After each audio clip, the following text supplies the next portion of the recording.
Support for this podcast comes from the law firm of Davis Malm. Whether you're a developer, property owner, manager, or commercial tenant, their real estate attorneys know the lay of the land, not just the law. Learn more at davismalm.com.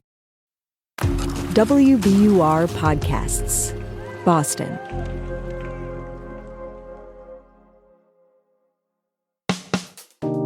I'm Daryl C. Murphy, and you're listening to The Common.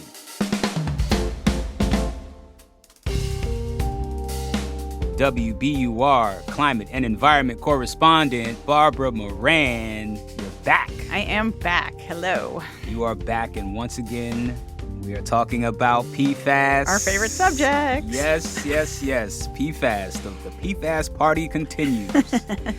But this time, Barb, we're talking about water and PFAS in kind of a good news type of context. Or big news. Yeah. Yes. Big news, definitely. Definitely big news this week, yes. And that news is, for the first time, the United States Environmental Protection Agency announced a new drinking water standard to protect 100 million people from PFAS pollution.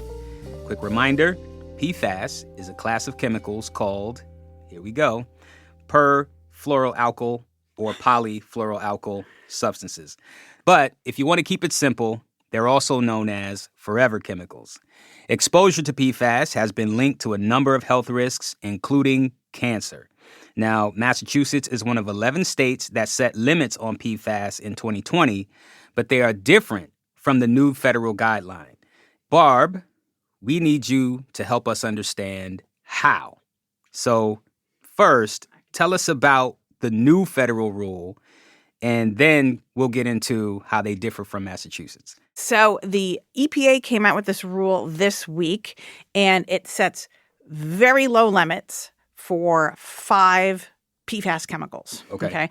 And I'm just going to focus on 2 of those, because otherwise it gets too wackadoodle. And it's only these 2 that are really causing a little complication here in Massachusetts. Okay. The 2 most common PFAS chemicals are called PFOA and PFAS. That's PFOA, that's PFOA, and PFAS, PFOS. Correct. Yeah. You're not saying PFAS in a fancy way. No, I'm not. No. Exactly. Yeah. So those 2 have been around for the longest time. They're the most prevalent and they're the most studied, right? Mm-hmm. So we know the most about these 2 chemicals. So the EPA came out with the most stringent limits for these 2, which is 4 parts per trillion, which is less than a drop of water in a swimming pool, right? Trace of a trace of a trace. Exactly. And it's just about at the level that you can detect it, right? They also said the goal should be 0, because from what we know of the health effects of this, the goal, there's no safe amount of these 2 things, right? So it's a little different from what the state of Massachusetts has. The state of Massachusetts has a different rule, which is 20 parts per trillion for the combination of 6, okay? So the EPA rule is kind of stricter than Massachusetts. There's about 200 water systems in Massachusetts that are going to have to change how they deal with PFAS. And that includes about 100 that are going to have to deal with PFAS in their drinking water for the first time. Okay. Yeah. So that I imagine that's going to require new infrastructure, and that's probably going to be costly. Yes, right. So I talked to Jennifer Peterson, who is works for the Mass Waterworks Association, which is an industry group, right? She pointed out that Massachusetts already has this huge backlog of water infrastructure stuff that needs to get done before you even talk about PFAS.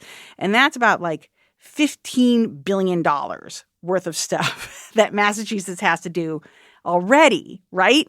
And then they're piling this onto it. And because I asked her, because like the feds said, oh, well, we're going to pass this rule, but we're going to hand out an extra $1 billion for everybody, and you guys can use some of that. And she's like, just us, we already have $15 billion, right? So here's what she said about the cost yesterday. We need $15 billion over the next 20 years to maintain compliance with existing standards. So any money that we're getting isn't sufficient to cover what we need. So I called up Blake Lucas, who runs the Dedham Westwood Water District, that will now have to manage PFAS for the first time, right? And he said yeah, this is going to cost a lot of money, but they kind of have seen the writing on the wall, like that they're going to have to deal with this. So they're already starting to put some stuff in place. And it's going to cost them about $20 million. So I said, well, like, how do you feel about these new regs? Like, is it annoying? And he said, surprisingly, he said no. Do I think that the water regulation should not be as strict? No, I don't think that. It is something that we've learned is harmful to humans. So my concern is more that I do think that it needs to be regulated across the board. Barb, right now, I think is a good time for us to take a break. But when we get back, I want to zero in on the risks associated with PFAS. So we'll be back.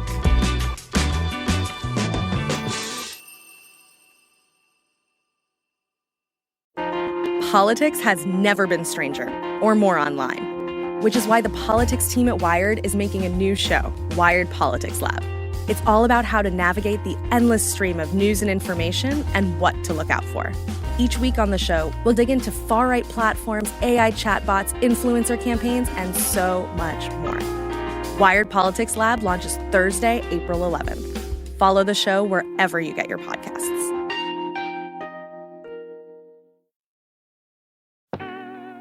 And we're back with WBUR climate and environment correspondent Barbara Moran.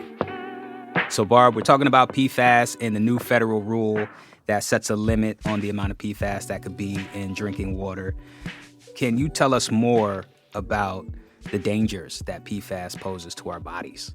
Yeah, so PFAS is kind of weird in that it has all these effects on all different organs in our bodies, right? Which is kind of weird. Usually a toxin affects like one thing or another. But the things that it's been mostly associated with are kidney cancer, testicular cancer, high cholesterol, which sounds like, who cares? But, you could have a heart attack, right?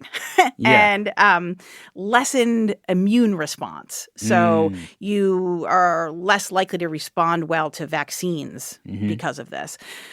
And just how prevalent are these ailments because of PFAS? That's hard to say because there's been, a number of studies in individual places where there's a known high exposure, right? And so I've been able to sort of link these certain populations with diseases. But as far as like you going into the doctor, like Daryl, you go to the doctor and he's like, you got high cholesterol. They're probably not going to link it to PFAS, right? It's thinking about bacon. Right. Exactly. They're going to be like, cut down your bacon, not cut down your use of nonstick. Yeah. Nonstick cookware. Right. And so there is guidance out there for sort of primary care physicians, but it hasn't quite trickled down to them yet. And part of the reason for that is it's hard for people to lower their exposure. I mean, there are some things you can do, right? You can sort of avoid, heating things in plastic. You can avoid, using the stain guard on your carpets. You can avoid raincoats that have PFAS in them. We have a whole list of tips online. I wore a raincoat today. You can wear raincoats. So there's a lot of things you can do, but there's no way to get it out of your body, and it is hard to avoid the prevalence of it in the world. So I think as we go forward, you're going to see this getting on more sort of primary care physicians' radars and, more blood tests being available for PFAS. All right. I feel like I have to ask this as well. Because this EPA is under the Biden administration. It's an election year. Joe Biden is running. Do you see this being something that voters are thinking about leading up to the presidential election? I would definitely think that this is a strategic Biden thing to release this around election time, right? And I had heard actually he was going to do it on Earth Day as like an Earth Day gift, but didn't. So maybe there's something else coming for Earth Day. Earth Month. Look at that. Yeah. It's funny you say that because a couple of people have said to me off the record that all of this money that the Biden administration is going to put out to help with this is all going to go to red states for him to get votes. So I don't know if that's true or not, but I think people are definitely seeing, political movement within this. Yeah, and this is in connection with that bipartisan infrastructure bill law that was passed a few years ago. That's correct. Yes. Yeah, there is a bunch of money in the infrastructure bill to deal with, emerging contaminants, which is PFAS, and water projects in general. And then the administration said yesterday they're going to put an extra $1 billion on that just for PFAS. All right. So I want to bring it back to the federal rule in Massachusetts real quick. Mm-hmm. When will that go into effect? All the water systems in Massachusetts are already testing for PFAS, right? And a lot of them are already filtering PFAS out. So there's a number of waterworks, maybe like 100 of them that will have to put in new filters, and you'll be seeing that over the next couple of years. Nothing has to happen for 5 years. But I think most of the water systems are thinking, we want a piece of this infrastructure money if we can get it. And it's $1 billion coming to the entire state? No, $1 billion to the entire country. Oof. Right? Okay. Yeah. Okay. Yeah. But there's also a bill in the state legislature in Massachusetts moving through that would create a fund for PFAS remediation. Some form of that will probably pass in a year or two. Okay. And it's unclear how much money might be in this fund and where it would come from. There's a couple lawsuits that Massachusetts has sued some of the manufacturers of firefighting foam. And so we might get some settlement money from that, and that could help. Okay. What does this mean for the residents? Yeah. So people's water bills are probably going to go up. Yeah. Nobody likes bills going up. Nope. No, right. I don't like bills going up, right? Nope. But, it costs a lot of money to put in these filters and to change out the stuff inside the filters. So I think, most people in the state should be bracing for higher water bills over the next couple of years. I'd rather drink clean water. I'd rather drink clean water. Yes. See, we all like the eclipse. We all want clean drinking water. Boom. And on that note, Barb, thank you so much as always. This has been fun, informative. We truly, truly appreciate it. Thank you for taking some time to come back to the Common. No problem. Thank you for being interested. That's WBUR Climate and Environment correspondent Barbara Moran. And that's our show for today. Thank you so much for listening to The Common. If you like what you're hearing, please go to wherever you're listening to podcasts, especially Apple or Spotify. Rate and review us. Let us know how you're liking the show. Thank you to everybody who already has.